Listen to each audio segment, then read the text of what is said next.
নিয়ে দিলীপ ঘোষ বলেছেন, যারা বাংলায় যারা সম্প্রীতির কথা বলেন তারা মিথ্যে কথা বলেন এবং তারা নিজেদের স্বার্থের জন্য বলেন।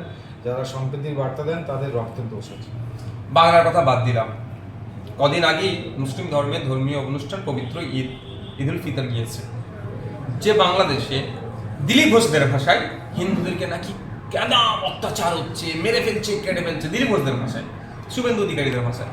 সেই বাংলাদেশের ইন্টেরিয়াম গভর্নমেন্টের যিনি চিফ আছেন ডক্টর ইউনিস সাহেবকে ঈদের শুভেচ্ছা দিয়ে সম্প্রীতি তিনি বার্তা পাঠিয়েছেন কে? আমাদের দেশের প্রধানমন্ত্রী তথা বিজেপির একজন অন্যতম শীর্ষ নেতৃত্ব। তাহলে রক্তের দোষ কার আছে, কি আছে?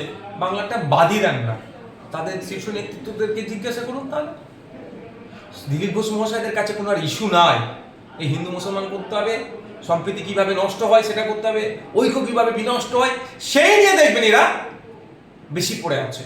কিন্তু এরা দীর্ঘদিন ধরে এমপি আছেন, এমএলএ আছেন, কেন্দ্রীয় রাজ্য সরকার দিচ্ছে না ডেভেলপমেন্টের জন্য, সেটা আমিও সাফার করছি, আমিও প্রতিবাদ করছি, কিন্তু আমার সাথে তার কেন্দ্র সরকার নয়, আমার দলের তো কেন্দ্র সরকার চলছে না, এদের দলের দিলীপ ঘোষদের দলের কেন্দ্র সরকার চলছে। কেন এমস আর একটা নিয়ে আসতে পারলো না? একটা এমস আনছে, সেটা তো আপনার রায়গঞ্জে ছিল, রায়গঞ্জটা এখন উঠে এসে কল্যাণীতে হলো। রায়গঞ্জে একটা এমস নিয়ে আসতে পারতো, কেন্দ্রীয় বিশ্ববিদ্যালয়, কেন্দ্রীয় ফান্ডের বিভিন্ন project, agriculture related project, education related project, health related project, এত তো আছে, কই নিয়ে এসে বাস্তবায়ন করছে না কেন? ব্যর্থ হয়েছে। এই ব্যর্থতা ঢাকার জন্য হিন্দু মুসলমান করতে হবে, আর এই সম্প্রীতি ঐক্য বলে গুলিয়ে গালিয়ে দিয়ে মানুষকে বিভ্রান্তের মধ্যে রাখতে হবে।